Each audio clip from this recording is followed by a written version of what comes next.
What's happening, guys? Sam Adams here, and welcome back to another episode of The Drop. This week with a brand new logo and a brand new intro. Very exciting stuff. I thought I'd switch it up, and I hope you guys dig it. But this week we have some pretty impressive games coming out. Nothing huge, but some stuff worth mentioning. So without further ado, let's go ahead and jump into it. Starting things off this week, we have Wizard of Legend coming out on the PlayStation 4, the Xbox One, the Switch, and the PC. Wizard of Legend is a no-nonsense, action-packed take on wizardry that emphasizes precise movement and smart combining of spells in a roguelike dungeon crawler that features over 100 unique spells and relics. Battle your way through each challenge by defeating powerful conjured enemies, collect valuable spells and relics, and build up your magical arsenal to fit your playstyle. Achieve mastery over magic by chaining spells together to create devastating combinations. Face and defeat council members in magical combat to become a Wizard of Legend. The thing that I love the most about this game is the combat itself. It's kind of like a fast-paced version of something like Kamiko on the Switch or Titan Souls.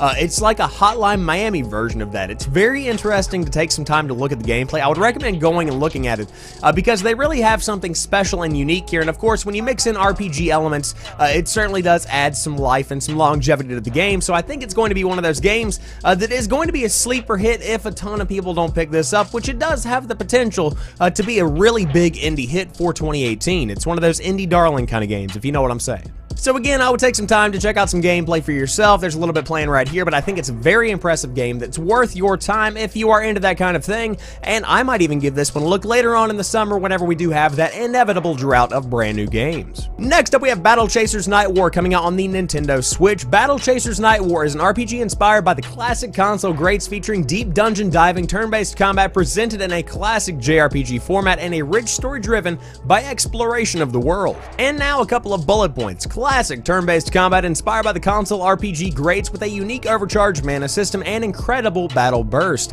Beautiful randomly generated dungeons loaded with traps, puzzles, secrets, and loot. Explore an overworld peppered with hidden dungeons, rare bosses, and randomly appearing friends and foes. When they say this is a classic RPG experience, they are not exaggerating. It is the most classic-looking modern game that I've seen in a while. For somebody who is not really interested in a turn-based kind of combat, this one isn't going to be for me. But for those that are into turn-based combat, for those that are looking for a JRPG kind of setup with a different kind of setting, I would check this one out. It's certainly one of the most unique games that I've seen in 2018. I know that it's going to be getting a lot of coverage over on Twitch. If you want to check out some gameplay, I am sure that there are going to be a ton of people streaming this game. But for those that are into, like I said, turn-based combat and a really unique art style, by all means, dive in, give it a shot. You might enjoy it. Next up, we've got Hitman Definitive Edition coming out on the PlayStation 4 and the Xbox One. There's a world beyond ours, beyond nations, justice, ethics. It never sleeps. It exists everywhere. And once you enter, there is no going back. Welcome to the world of assassination. You are Agent 47, the world's ultimate assassin. As Agent 47, you will perform contract hits on powerful, high-profile targets in an intense spy thriller story across a world of assassination. Hitman Definitive Edition brings together all the episodes and locations from Hitman Season 1, plus the Patient Zero bonus campaign and Game of the Year content. All of the escalation contracts, featured contracts, and challenge packs are also included in the Definitive Edition. For those that have not had the time to get acquainted with the newest iteration of Hitman, it's a very impressive game that people have fallen in love with over the years. It's been amazing to see the game grow and flourish, even through the turmoil that happened behind the scenes with the development studio. It's been very impressive to see how many new pieces of content have rolled out for the game, how long people have been playing the newest Hitman, and I mean, I would say it's the best game since Blood Money in the franchise, and that's a big statement. My main question is, what is the difference between the Game of the Year edition and the Definitive Edition? What makes me want to buy the Definitive Edition over the Game of the Year edition? Because the description for the other edition says the Game of the Year edition includes all of the brand new content, Patient Zero campaign featuring 4 new missions, you've got some contracts, outfits, weapons, and then everything from the first season.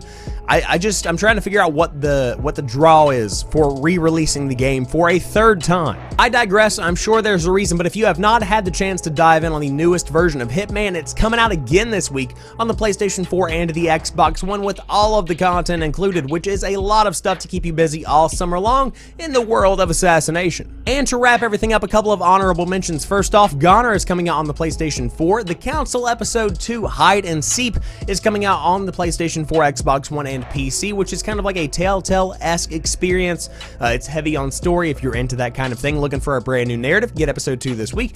Yonder the Cloudcatcher Chronicles, The Banner Saga, and Little Nightmares Complete Edition are all coming to the Switch. 3 pretty impressive games that I think are going to be, as I always say, right at home on Nintendo's newest console. But that wraps it up for this week's episode of The Drop. I hope you guys have enjoyed this one. If you did, drop me a like down below. Let me know what you think about the new look. Let me know what games you might be picking up this week. I would love to read some comments down below. But if you happen to be new to the channel, this video comes out every Monday, but I have a ton of other content that's coming out throughout the week for you guys to enjoy. I've got new shows coming out. I've got new ideas rolling down the pipe. It's going to be an awesome summer full of content for you guys, and I cannot wait for you to see it. But as for right now, I want to thank each and every one of you guys for watching this particular video.